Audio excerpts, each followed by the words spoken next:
محبت ہے کیا چیز، کس نے بنائی کس کے لیے، اس کی دوسری قسط ہے۔ نحمد و نصلی علی رسول الکریم وعلی آلہ و اصحابہ اجمعین، اما بعد۔ اعوذ باللہ السمیع العلیم من الشیطان الرجیم، بسم اللہ الرحمن الرحیم۔ قل ان کنتم تحبون اللہ فاتبعونی یحببکم اللہ ویغفر لکم ذنوبکم واللہ غفور رحیم۔ آج میرا موضوع ہے کہ محبت کیا چیز ہے، کیونکہ اگلی قسط میں نے یہ بات وضاحت کی کہ عقل کا واسطہ جو ہے کہ جسم کی جو ہے نا وہ کمان کرتا ہے عقل، کیونکہ محبت تو جانوروں کو بھی ہے۔ ہر اللہ تعالیٰ نے ہر جاندار کے اندر میں دل رکھی ہے، دل میں محبت رکھی ہے، لیکن اللہ تعالیٰ نے انسان اور جنوں کو دل کے ساتھ عقل بھی دیا۔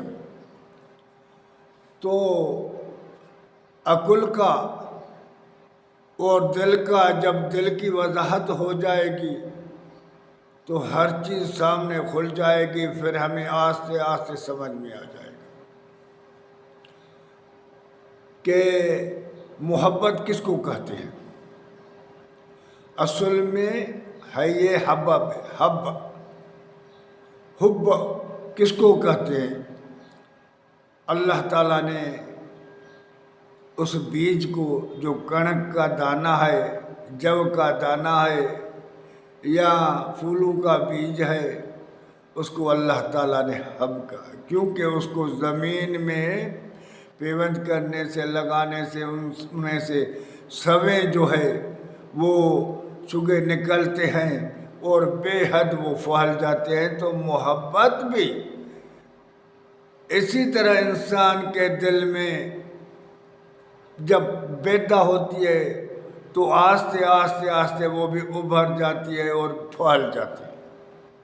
یعنی اس کا تشبیہ جو ہے نا اس دانے کے لیے دیے، اس لیے اللہ تعالیٰ نے اس کو کنک کے دانے کو، اللہ نے کہا جو تم زمین میں بیج ڈالتے ہو وہ ایک دانے سے کتنے دانے نکلتے ہیں۔ تو یہ مثال دیکھ کر اللہ تعالیٰ ہم اس محبت کو دیتے ہیں، وہ کافی قسموں کی ہے۔ ایک تو عورت سے محبت ہوتی ہے، وہ محبت لذت کے لیے ہوتی ہے۔ دوسری محبت نافع ہوتی ہے، نفع کے لیے۔ تیسری محبت جو ہے وہ شرف کے لیے ہوتی ہے، جیسے کہ استاد اور شاگرد ایک دوسرے سے محبت کرتے ہیں، علم والے محبت کرتے ہیں ایک دوسرے سے۔ اور جو نافع ہے ہر وہ چیز جس سے نافع حاصل کیا جائے، کیونکہ محبت کا نام ایسا ہے کہ کوئی چیز پسند آ جائے اور اس کو میں نفع حاصل کرنے کے لیے اس کے طرف متوجہ ہو جائے اور اس کو حاصل کرنے کی کوشش کرے، اس کا نام محبت ہے۔ تو جب انسان کے اندر میں محبت آہستہ آہستہ پیوند ہو جاتی ہے تو وہ عاشق اور محبوب بن جاتے ہیں، اپنی جان بھی دینے کے لیے تیار ہوتا ہے، تو مال ہر چیز اس محبوب کے اوپر لٹانے کے لیے تیار ہوتا ہے جب وہ بڑھ جاتی ہے۔ تو ہم اس پر تھوڑی سی سوچ وچار کریں تو ہمیں ان چیزوں کو سمجھ میں آ جائے گا کہ محبت بنائی کیوں، کس کے لیے۔ یہ تو بعد کا میٹر ہے، پہلے وہ دیکھے کہ وہ محبت جس کے لیے انسان دیوانہ ہو جاتا ہے، پاگل ہو جاتا ہے، اور اس محبت کے وجہ سے سارے فتنے فساد، کیونکہ وہ عقل جو ہے، جو عقل سمیع ہے، وہ اس کو برے طرف لے کر جاتا ہے جس میں فسادات پیدا ہو جاتے ہیں۔ جو عقل طبیعی ہے، جو طبیعت کو جو ہے خوش کرنے کے لیے اور اللہ کے طرف مائل کرنے کے لیے جو عقل ہے، وہ اس محبت کو اللہ کے لیے پیدا کرتا ہے۔ جس چیز کو اللہ تعالیٰ نے حلال کر کے دیا ہے، وہ محبت ان چیزوں میں لگ جاتی ہے جو اللہ نے حلال کر دی ہے، اور وہ سمعی جو ہے عقل ہے، وہ اس محبت کو اس طرف مائل کر دیتا ہے جو اللہ نے حرام کی ہوئی ہے، اور شیطان انسان کو اس طرف لے جاتا ہے۔ وہ محبت ان چیزوں سے ہو جاتی ہے جس کے وجہ سے انسان دنیا میں بھی خسارہ ہو جاتا ہے تو آخرت میں دنیا میں بھی نقصان اٹھاتا ہے، دنیا میں بھی رسوائی لینی پڑتی ہے ان چیزوں کے وجہ سے، تو آخرت میں بھی اللہ تعالیٰ نے فرمایا ان کے لیے جہنم ہے۔ تو ہم پہلے تو اس کو دیکھیں کہ وہ محبت کیا چیز ہے، اور ہمیں محبت کس سے کرنی چاہیے، محبت کس کا حق ہے، تو اس کا اللہ تعالیٰ نے، میں نے آیت جو تلاوت کی، قُلْ إِن كُنتُمْ تُحِبُّونَ اللَّهَ فَاتَّبِعُونِی، اب اللہ کی محبت کی دعویٰ ساروں نے کی ہے، کائنات کے ساروں نے کی کہ ہماری اللہ سے محبت ہے، لیکن وہ محبت جو ہے نا، اکثر بندوں نے سمیع محبت کی ہے، اور طبعی محبت جو ہے وہ چند بندوں نے کی۔ اللہ کے رسول کے ساتھی صحابہ کرام اہل بیت نے وہ محبت کی۔ آج کل تو ہماری وہ محبت ہے سمیع، جو نام والی محبت ہے، کیونکہ جو اصلی محبت ہوتی ہے، طبعی محبت ہوتی ہے، وہ اپنے محبوب کے لیے پریشان ہوتا ہے، اپنے محبوب کے لیے اپنی ہر چیز لٹاتا ہے، جان بھی، مال، عزت، ہر چیز لٹاتا ہے۔ تو جس کی بھی اللہ اس کے رسول سے محبت ہوگی، وہ اپنی جان بھی لٹائے گا، مال بھی، عزت بھی۔ اللہ تعالیٰ فرماتا ہے ان اللہ اشتری من المؤمنین انفسهم واموالهم بان لهم الجنہ، میں نے مومنوں سے وپار کیا ہے جنت کا، ان کی جان بھی لے لی، مال بھی لے لیا بدلے جنت کے، کیونکہ وہ چاہت رکھے گا کہ میں جنت حاصل کروں، میں ان سے لطف اندوز ہو جاؤں، جنت میری ہو جائے۔ اب جنت کو حاصل کرنے کے لیے ان کے دل میں چاہت پیدا ہوتی ہے۔ اللہ کس سے محبت ہوتی ہے؟ اللہ سے محبت ہوتی ہے، اللہ کے رسول سے محبت ہوتی ہے۔ پھر یہ کسی چیز سے بھی ہٹتا نہیں ہے، اپنی جان دینے کے لیے بھی پیچھے نہیں ہٹتا ہے، مال لٹانے سے بھی پیچھے نہیں ہٹتا ہے۔ وہ کہتا ہے میری ہر چیز اللہ کے نام پر قربان ہو جائے۔ جیسے کہ ایک انصار کی عورت تھی، ان کی اللہ کے رسول سے محبت تھی۔ جب احد کی لڑائی میں شیطان نے آواز دی کہ اللہ کا رسول شہید ہو گیا ہے، تو مکے کے چھوٹے بچے عورتیں سارے نکل پڑے مدینے کے۔ ان نے کہا جب اللہ کا رسول نہیں رہا تو ہم جی کر کیا کہیں۔ وہ بھاگتے بھاگتے ایک عورت آ رہی تھی،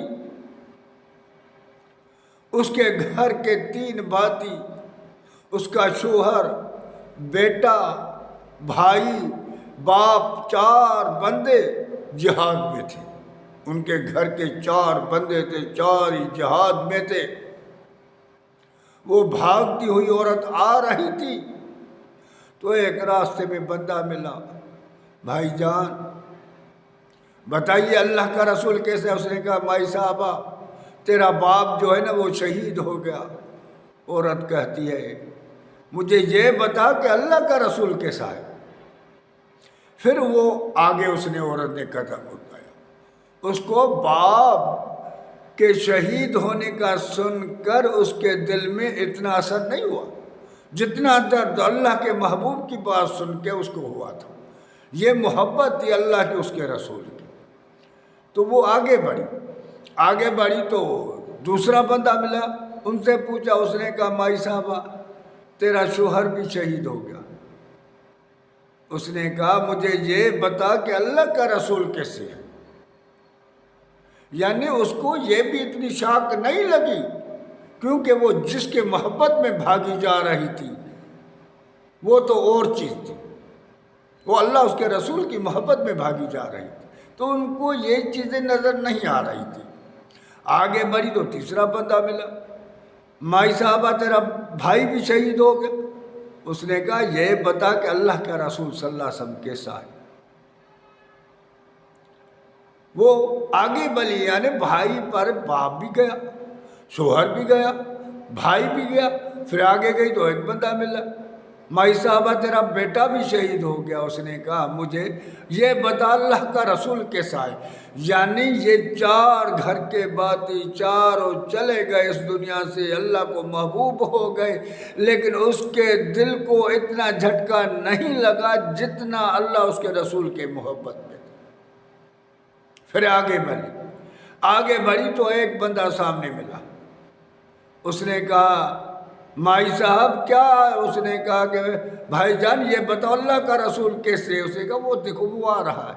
بھاگی اور اللہ کے رسول صلی اللہ علیہ وسلم کے پاس گئی اور کیا کہنے لگی، کل مصیبتن بعدک جلل، اے میرے محبوب میرے جو بھی ساری تکلیفیں ہیں سارے تیرے اوپر قربان آ جائے، تجھے کانٹا بھی نہیں لگے، تو صحیح سلامت ہو، مجھے اس مصیبتوں کی کوئی فکر بھی نہیں ہے، پرواہ بھی نہیں، کیونکہ میں دل لگ چکی تھی، سمیع محبت نہیں تھی، طبی محبت تھی، اس کے اندر میں گھر کر گئی تھی اللہ اس کے رسول کی محبت۔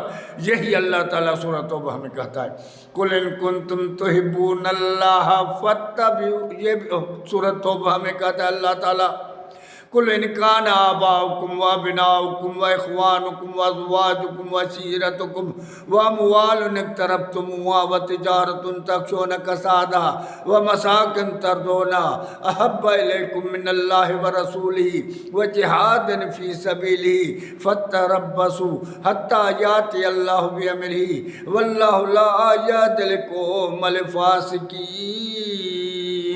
یہ 10واں سپارہ سورۃ توبہ میں آیت نمبر 24 میں اللہ تعالیٰ اس محبت کی وضاحت بتا رہا ہے کہ تمہاری انسان، تمہاری جو محبت دنیا میں ہے وہ 8 چیزوں سے، تم 8 چیزوں کو بہت پسند کرتا ہے، یہ تیری محبت کا آئینہ ہے۔ جو 8 چیزیں کون سی؟ اے میرے محبوب ان کو اپنی امت کو بتا دو کہ وہ کون ہے۔ کل ان کان آباؤکم، پہلے تو تیرے ماں باپ ہے، وَأَبْنَاؤُكُمْ تیری اولاد ہے، وَإِخْوَانُكُمْ تیرے بھائی ہیں، وَأَزْوَاجُكُمْ تیری بیویاں ہیں، وَعَشِيرَتُكُمْ تیری برادری ہے۔ کیسے دیکھو نا، کیسے رشتہ دار ہیں، کیسے پیارے، محبت کرنے والا جو محبت کا مرکز ہے۔ یہ 5 تو یہ ہوئے، ماں باپ، اولاد، بھائی، بیوی اور برادریاں، یہ 5۔ چھٹا کون تھا؟ وَأَمْوَالٌ اقْتَرَفْتُمُوهَا، جو مال دھندا کماتے ہو، چاہے نوکری ہو چاہے بزنس ہو، کیونکہ ہمارا ان سے محبت ہے، اس سے چاہت ہے۔ 5 ان چیزوں سے بھی محبت ہے اور دھندے سے بھی محبت ہے، کیونکہ اس سے ہمیں یہ محبت نافع ہے، ہماری ان سے نفع ملتا ہے، نوکری سے نفع ملتا ہے، بزنس سے نفع ملتا ہے۔ وَتِجَارَةٌ تَخْشَوْنَ كَسَادَهَا، اور جس میں تجھے اندیشہ ہو کہ یار میں اس کام میں اللہ کی محبت کے لحاظ سے اس میں نقصان ہو جائے گا، یا نوکری میں نکالت دیا جاؤں گا۔ اب یہ بڑے اندیشے ہوتے ہیں، خدشے ہوتے ہیں، جو ایک کو چھوڑنا پڑتا ہے، مد مقابل ہوتا ہے۔ جیسے وہ شاعر کہتا ہے، اگر محبت ہے پیاری تو یاری چھوڑ دے، اگر یاری ہے پیاری تو اب یہ جو ہے نا گانے یا کلام یہ جو کر کے ہمیں پیش کرتے ہیں، چھوکری ہے پیاری تو نوکری چھوڑ دے، نوکری ہے پیاری تو چھوکری چھوڑ دے، اب یہ ہمیں ایک سمجھانے کے لیے ایک سمپل ہے۔ تو ایک طرف وہ چیزیں ہیں، ایک طرف اللہ کی محبت ہے۔ وہ مساکن ترضونہا، وہ بلڈنگیں محلات ہیں جو تم بنانے میں لگے رہے ہو، جس میں تمہیں عیش عیاشی کی زندگی، یہ 8 آج دنیا میں ان 8 چیزوں میں ہم غرق ہیں۔ اللہ تعالیٰ نے کہا ان سے تمہاری محبت ہے، میں نے تیرے اندر میں محبت رکھی ہے، وہ جائز محبت ہے، سمیع محبت ہے، لیکن مگر تیرے محبت کا مرکز اور ہونا چاہیے۔ احب الیکم، اگر ان سے زیادہ محبت کی ہے، کن سے؟ من اللہ، ایک تو اللہ، و رسول، اس کا رسول، وہ جہاد فی سبیل اللہ کے راہ میں جہاد کرنے کا۔ اب 3 چیزیں اللہ تعالیٰ نے، اللہ، اس کا رسول۔ اب یہ بھی بتاؤں گا کہ وہ محبت کیسی ہے۔ اللہ، اس کا رسول اور اللہ کے راہ میں جہاد کرنے سے زیادہ ان 8 چیزوں سے محبت کی ہے۔ اب محبت کا امتحان ہو رہا ہے، کیونکہ محبت ایک سے ہوتی ہے، ہزاروں سے نہیں۔ روشنی چاند سے ہوتی ہے، ستاروں سے نہیں۔ محبت تو ایک سے ہوتی ہے نا، باقی روشنی تو ستاروں میں بھی ہے، لیکن جو چاند کی ہوتی ہے وہ ساروں کو گھیرے میں لے لیتی ہے۔ تو اللہ، اس کی رسول کی محبت ساروں کو گھیرے میں لے لینا 8 چیزوں۔ تو اللہ تعالیٰ نے فرمایا اگر تم نے ایسا نہیں کیا فتربصوا، پھر انتظار کرو، حتیٰ یاتی اللہ بامرہ، تاکہ اللہ کا عذاب تیرے اوپر نازل ہو جائے۔ واللہ لا یہدی القوم الفاسقین، پھر ایسے فاسقوں، یعنی فاسق کس کو کہتے؟ منافق۔ اللہ، ان المنافقین والفاسقون، منافق جو ہوتے ہیں نا وہ بھی وہی فاسق ہوتے ہیں۔ منافق کا نام اللہ نے فاسق رکھا ہے، کیونکہ اللہ فرماتا ہے پھر تو تیرے اندر میں نفاق ہے، تیری دل یہاں سے ہے، میں نے جو تیرے اندر میں محبت پیدا کی ہے وہ اپنے لیے پیدا کی ہے۔ آگے میں اس کی وضاحت کر کے بتاؤں گا کہ آج یہ دوسری قسط ہے۔ انشاءاللہ اللہ نے طاقت دی، حیاتی دی، تو میں کوشش کروں گا کہ دین کی بات، یہ محبت، کیونکہ ہر چیز محبت سے ہوتی ہے، کلمہ، عبادت، کیونکہ عبادت کو جب تک ہم نہیں سمجھیں گے، اللہ کو نہیں سمجھیں گے، تو یہ ساروں کا مرکز جو ہے نا وہ محبت ہے۔ پہلے محبت کو سمجھنا پڑے گا، جب تک ہم محبت کو نہیں سمجھ سکیں گے تو ہم سے کوئی کام صحیح نمونے سے نہیں ہوگا۔ تو انشاءاللہ میں کوشش کروں گا کہ اس کی وضاحت کر کے، اس کو کھول کے آپ تک یہ اللہ کا پیغام پہنچا دوں، وہ اللہ کے رسول صلی اللہ علیہ وسلم کا پیغام۔ ہمارا مقصد صرف اللہ کا پاک کتاب اور محمد مصطفیٰ صلی اللہ علیہ وسلم کا سنت، اس کے سنت کا طریقہ ہے کہ اصل چیز جو ہے اس سے، جس سے جنت ملتی ہے، ان کو لوگوں کے سامنے پیش کرنا، کیونکہ لوگوں سے وہ چیزیں ہٹائی گئی ہے، دور کی گئی ہے، جس کی وجہ سے اس سرزمین پر بد امنی پھیل گئی ہے، وہ بڑی اوج پر آ گئی ہے، صرف اس وجہ سے کہ ان چیزوں کو چھپا کر دوسری چیزوں میں پھنسا دیا گیا۔